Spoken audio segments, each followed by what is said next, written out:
Welcome to episode 42 of the Mental Dietitian podcast. We're not even a year in. We're about 42 weeks, which is 9 months-ish. I don't know, around there. Less than 9 months, about 9 months. And we had 1,000 episodes downloaded. Sorry, yeah, 1,000 downloaded episodes, which is a very big deal. Most podcasts do not do that in their first year. So I just wanted to say thank you to all of you that have been downloading this, sharing this. I'd love more reviews on whatever platform you're listening on. It would really help me out. It would really help share this message and all the wonderful guests I've had with more people. So thank you from the bottom of my heart. This is one of my passion projects. This is one of my dreams. And it'd be cool to do it full time one day, but who knows? Who knows where life could take us? This episode, number 42, is going to be a fun one for me. It's going to be called Why You Need to Learn Sales. Now, when we think of sales, sometimes people think used car salesperson, which is literally me. I sell used and new vehicles over the phone. I've been in sales now. It is 2022, about to be 2023. I got my first sales experience at Raw Nutrition in Western Australia. It was like one of those booths in a mall, and I sold protein powder and pre-workout and things like that. There was no commission on it though. So I didn't really have a lot of incentive. But I just remember it was my first experience of sales, and I did enjoy it, but the person that was teaching me was very kind of sketchy. And he's like, why aren't you upselling these people? Why aren't you telling them that they need this, this, and this? And I was like, because I don't believe that they need all this shit. They don't need a nitrous oxide. They don't need a pre-workout, a post-workout, a BCA, a protein powder. They don't need all this. What they need is to stop drinking Coca-Cola every single day, and maybe we could replace it with a protein shake. Maybe. But I've been in sales now that was when I was 19. So that's 11 years ago. But my first sales job was Good Life Fitness. My first real sales job was Good Life Fitness in Kelowna back in 2015, January 2015. And I was in a point in my life where I was backed into a corner. There was a time when it was actually around this time of the year. Maybe it was, when was it? It was January, February. It was the middle of winter in Kelowna. It was like -20 every single day. And I had this moment, and it's burnt into my memory for how it made me feel. And I got on the bus because I didn't have a car, and I needed to get to work. And the bus fare was $2.25. And I only had $2 to my name. My net worth was $2. Actually, it was less than $2 because you had debt. So my cash holdings was $2. And I remember I had this grumpy bus driver, and he was like, it's $2.25. And I was like, I just remember this feeling of humiliation, feeling like a fucking loser, for lack of a better term. I was like, hey man, I've only got $2 and I need to get to work. Can I give it to you tomorrow when I get paid? And I remember him looking me in the eyes, and I was like, kind of looked down. I had a lot of shame. He said, just get on the bus. And he didn't make me pay the $2. I got to work. I asked this guy, Brad Petrie, who I worked with that day. He was another trainer. He was another fellow Australian. Asked him to borrow $20 so I could get some lunch and some afternoon snacks from Save On Foods, which was next to the gym. It was near the gym. And then I paid him back the next day when I got paid. That was the start of my sales journey. And I remember the very first time I sold anything, it was a man, his name was Ken. And I sold a year's worth of personal training for $7,400. I didn't even know how to fill the contract out. Went through the sales pitch just like the script taught me. And he was like, yeah, let's do it. I was like, oh shit, like, what do I do now? I butchered the sales contract. It's okay. He came and filled it out the next day. But I remember leaving work that day. It was at the start of the day. The start of the day, I had $2 to my name. This is all on the same day. I remember it. Start of the day, I had $2 to my name. At the end of the day, I had a commission. I wasn't going to get paid on it for like 1 or 2 weeks, probably 2-3 weeks, but I made $740 in a day. And it did something to my mind. I got expelled from 2 high schools. I never went to university. I always had this kind of chip on my shoulder. I was very intelligent, but I wasn't engaged at school. The way that schooling was taught to me, or the way that the lens that I see it through, it didn't agree with me. And it's just like that cartoon that some of you may see. It's a teacher and they're outside and they've got a snake, they've got an elephant, they've got a dolphin, they've got all these other animals. And there's this quote. It says, if you judge a fish on its ability to climb a tree, it will always think that it's stupid, or something like that. Which makes me think, and the analogy is, if you judge a human being based on their ability to fill out a written test, and that's not how they learn, they will grow up thinking that they are stupid. And I always had a problem with that. And that day when I made $740, I got 10% commission on everything I sold at Good Life Fitness. There's something that happened to my brain. Since then, I have had many ups and downs. It is a very hard profession. It will teach you a lot about yourself. Now, why this episode is called Why You Need to Learn Sales is not because you need to go get a sales job. And some people are like, well, I don't need to learn sales. Well, let me stop you for a second. If I was sitting in front of you, you would pitch me on why you don't need to learn sales. Heard somebody say everything is sales. You wouldn't have met your spouse without some kind of sales. You wouldn't have got the job. What is a job interview? You are selling them on you. What is any interaction with any human being, especially if you're trying to develop a friendship? It's sales, but it's not how people think sales is. Sales is persuasion. Now, some people hear the word persuasion and they automatically go to manipulation. The persuasion and manipulation are different. There's a very fine line between the two, though, and sometimes they get blurred up. And have I manipulated people before in sales? Yes, I have. But it didn't really work, and it doesn't make you feel good. Why I think that you need to learn sales techniques and things like that is because if you don't understand how other human beings work, which is basically what sales is very psychological. I find it fascinating, the reason why people buy things and the reason why people don't buy things. And it all comes down, I think the number one thing that it comes down to is if you are buying something from someone, or if you're a person existing in this world, are you trustworthy?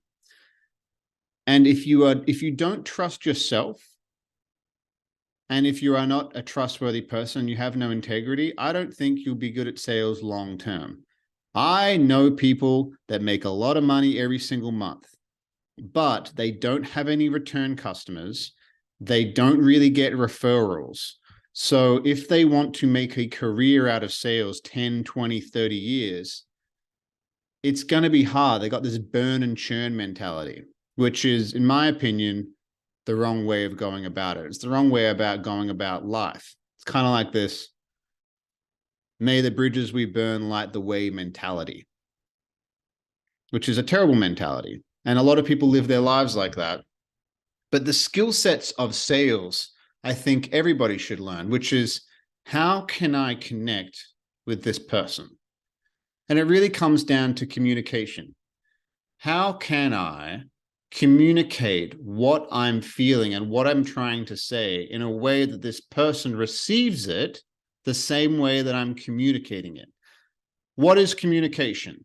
It is me saying something right now and you receiving it in the same way that I'm trying to communicate it in my head, to get it out of my mouth, into your ears, into your head, and for us to both be on the same page. Most people don't communicate. They don't. People say things. The other person runs it through the filter in which they view the world, in which they review reality. And they'll pick it up in a totally different way. It's very, very interesting. That's why communication and understanding these concepts is so powerful. Now, how can one learn these things? You can learn them through podcasts. You can learn them through reading books. You can learn them through having conversations with people. But in my opinion, you really have to learn these skills if you want to do anything in life. If you want to get a raise at work, you have to sell whoever's giving you a raise on why they should pay you more money. If you don't believe in yourself, and if you don't believe that you're worth it, and don't come up with a good pitch for this person, then why would they do that? Oh, excuse me, Mr. Boss, I'd like a raise. Why should I give you a raise? Oh, I've been here for a long time. That doesn't make any sense. Because you've been here for a long time, I should give you a raise? No. You should get a raise because you're providing value for where it is you're working. So it could sound like this. Well, Mr. Boss, when I first started here, I did this much per day. And now I am doing 2/3 more. I send more emails. I do this. I do that. I want to go into management. I'm hungry to learn more. And I think I'm the right person to do that. And here's the evidence why I believe I deserve a raise. And you list all the things and all the value that you provide for that company, which is number one, it's teaching you how to sell because you're providing value for this person. It's number two, it's teaching you how to communicate. And number three, it's putting yourself in an uncomfortable situation where you can learn. The best way to learn anything is to put yourself in that uncomfortable situation so it brings out these feelings. I've had sales calls where people are literally losing their fucking mind at me. And my favorite deals that I've closed is when somebody's like, I don't want to do this. This is stupid. But I know that the deal that I have is such an amazing deal for them. It's going to help them with their life. But I just have to communicate it to them. And I really have to find out what is the driving force behind this person. What is the why? If you don't know why you're doing something, then the what and the how don't really matter.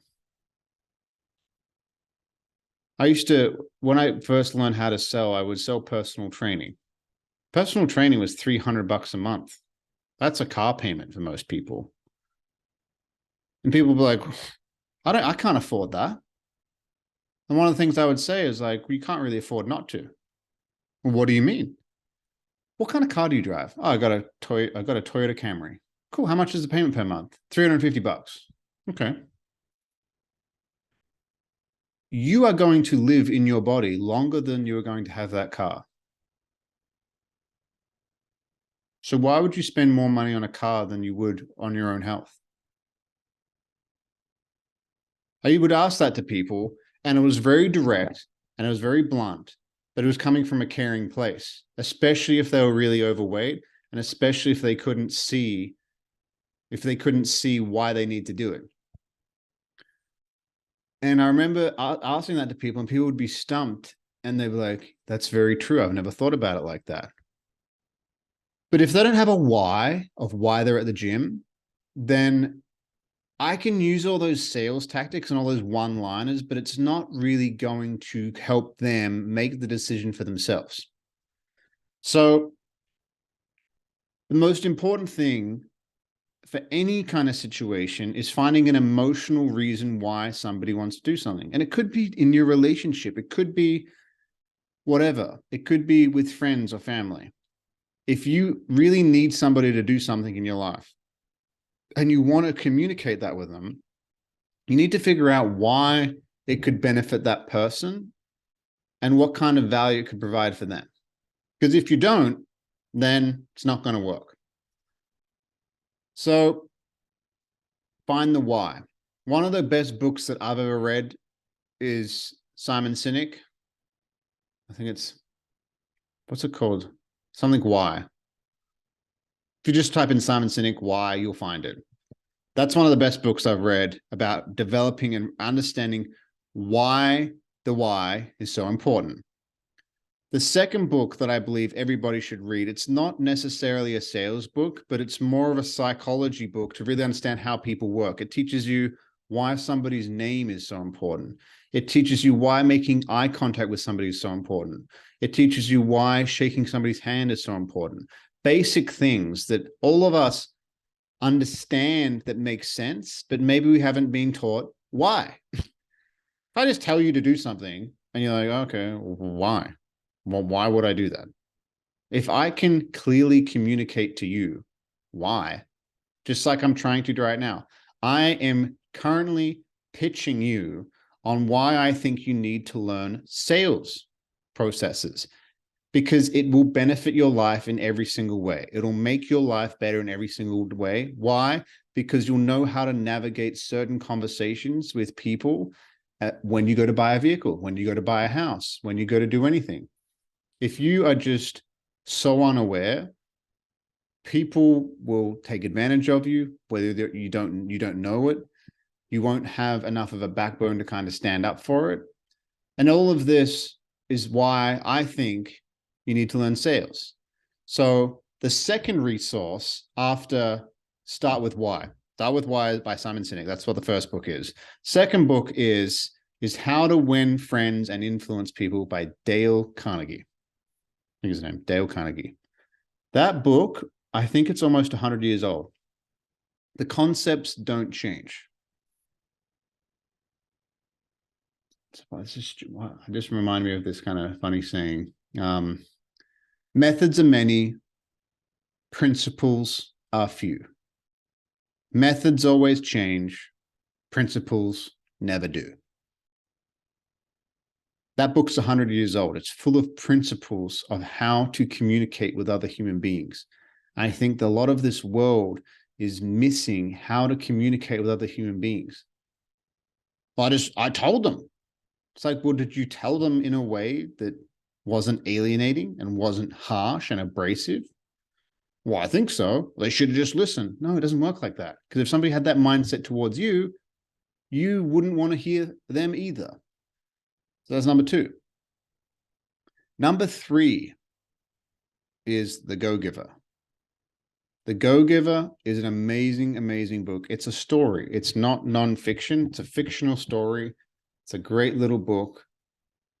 And that totally changed my perspective on sales. It's not even a sales book. It just changed my perspective that it's more, your income is tied to how many people you influence or how many people you add value to and how much value you add. So if you add more value than anybody else, you will create more abundance, wealth, whatever it is. But if you're just providing value to one person, that's not going to create a large income for you. How you create a large income is how many people you touch, how many people you influence. And in this book, the person who is the main character, he's like, I always couldn't understand why movie stars and rock stars got paid more than a teacher. And the mentor in the book was like, yes, because they influence and touch more people than the teacher. The teacher might add more value to 30 students, but the movie star is seen by millions. So it's how many people you touch, how many people you can connect with. That's why Apple, look at this phone. This company has provided value for tens of millions, billions of people. That's why they're worth so much money. So there's all these concepts in these books, and there's other amazing concepts in that book. It's a great read. I read it all the time. I probably read it every 6 months. I'm actually due to read it again because how it makes me feel And where it brings me back to, it brings me back to a place of abundance, and it takes me away from this place of scarcity, which sometimes you can get in sales, where you just want to sell somebody something rather than being like, hey, if I live in integrity, if I communicate effectively, sales will come my way, abundance will come my way. But if I'm constantly thinking about how I can sell the next thing, you're thinking about yourself. And if you're thinking about yourself, other human beings will subconsciously pick up on it, and you won't get the results that you want. Everybody knows somebody like that. They say all the right things, but you can kind of tell they're out for themselves. You can tell. You don't know why you can tell. It's just this feeling. It's because we're very intuitive. The fourth book, which is a more kind of granular, detailed book, is by a guy called Chris Voss. Chris Voss was an ex-FBI terrorist negotiator. He would negotiate with terrorists. And the book is called Never Split the Difference. Amazing, amazing book. Really, really cool book. It's just very interesting. If you don't even take any of the principles, but you will, you won't be able to not take some of these principles. He used to have somebody call him like this: hey, I'm with a hostage right now. If you don't give me $20 million in 60 seconds, I'm going to cut their head off. And they'd start counting down. And has these concepts which he would use, and he would explain why he would use these concepts. For example, one of the concepts, if somebody said that, hey, if somebody says something absolutely ridiculous to you, like just they're trying to play hardball with you, which is what these terrorists would do. If you don't wire me $20 million in the next 60 seconds, I'm going to cut this person's head off. Obviously, that's impossible. But you can't say, oh, I can't do that. Sorry, done, cut the head off. What he would explain is you do this one line, and you can use this one line in every kind of situation. If somebody says something ridiculous to you, somebody gives you a really high price on something, if somebody's trying to sell you something, you can counter that argument just by being like, how am I supposed to do that? And what he said is, if you say, how am I supposed to do that? What it does to the other person, which is very, very interesting, it takes them from their emotional brain. I'm going to cut this person's head off in 60 seconds. It takes them from that kind of manic emotional kind of situation they're in, their limbic brain. And what it does is it brings them to their prefrontal cortex by teaching them how to think. They start thinking because they start wanting to solve your problem, being like, well, how is he supposed to do that? Like, if I'm going to cut this guy's head off, how the hell am I supposed to get the $20 million wired in 60 seconds? And what it did in these situations with these hostage negotiations, it would buy him more time. I've used it when I read this book. I used it in situations. I had somebody call me. I went to the hospital, right? And they thought I didn't have healthcare for some reason because I wasn't a permanent resident yet. I thought I did have healthcare, and they basically charged me $700 to go to the hospital because I had a staph infection. I didn't know about it. I had these people call me from a collection agency, and they were like, oh, you need to pay us right now. I'm like, how am I supposed to do that? And I basically used all these concepts from this book and got I never paid it. I never paid anything, because this person was trying to play these games with me, but I learnt these concepts, which helped me get out of paying a $700 fine that I wasn't supposed to pay. And it's very fascinating. Why could that help you? Because everybody gets stuff like that. You get parking tickets, you get bullshit credit card statements because you went away, you had your data on roaming when you're away in another country, and they get hit with some bill, and some people just lie down and take it. What is the difference between people who are very successful and people who are not successful in life, in whatever it may be? They usually have access to different information, and they implement this different information. So I hope this podcast helped you. I could talk about this all day, and I think that maybe one day it'd be cool to have a guest on and do a Q&A and ask some of these questions, some of these tough questions about anything, about sales, about relationships, about anything. And I can show you how I navigate tough questions and how you can learn from me of what I've learned over the past decades of how to navigate conversations, how to be a very good communicator. I get a lot of good feedback from this podcast because I believe I'm a good communicator. It's not by accident. I've been doing it for 10 years. I used to be a really shitty communicator, and I had to learn the hard way when I didn't get my way. People would hang up on me. I didn't get any clients, and I had to swallow that jagged pill of maybe I'm the problem. Maybe it's me, not everybody else. It's not the world. The world's not against me. Going from that victim mentality to that owning my shit, which gives me power mentality.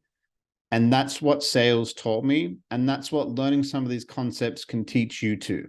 If you don't have the relationships you want, if you don't have the finances that you want, if you don't have the health that you want, if you're kind of stuck in life, these things can teach you a lot about yourself. So when you go out into the world, you can navigate and just move through the world differently, because you now have tools and skills to navigate conversations with other human beings. And I think that that's the number one skill that a human being can learn, is how to communicate with other human beings. And that's why you need to learn sales and sales techniques and sales skills, because it's not just about sales. It's about how to navigate through life in a better way. Love you guys. Hope you enjoy this episode. Hope it gives you some value. And I'd love to hear from any one of you that has any questions. Hit me up on Instagram, Ahren Lynch-potter. Please leave some reviews on my show. I'd love some 5 stars. If you don't want to give me a 5-star, before you review it, let me know what I can do to make this a 5-star experience for you. Love you guys. Talk to you next week. Bye.